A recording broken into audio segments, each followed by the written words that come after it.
Secara umum ini pengadaan barang bahan-bahan bangunan, di mana dalam pertanggungjawabannya telah diberikan atau telah dipertanggungjawabkan tahun 2024. Tim Pitsus Kejari Palembang melakukan penggeledahan terkait perkara dugaan tindak pidana korupsi pada kegiatan belanja bahan bangunan dan konstruksi rutin Waskim Dinas Perumahan Rakyat, Kawasan Permukiman, dan Pertanahan Kota Palembang tahun anggaran 2024.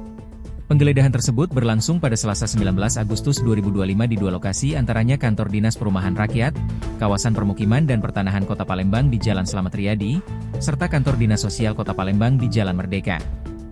Dari penggeledahan, penyidik berhasil mengamankan sejumlah dokumen, barang bukti elektronik lebih dari 10 item, hingga bukti lain yang diduga berkaitan langsung dengan perkara proyek dengan nilai kontrak sebesar 2,55 miliar rupiah tersebut diduga kuat terdapat kegiatan fiktif serta pekerjaan dengan volume yang tidak sesuai.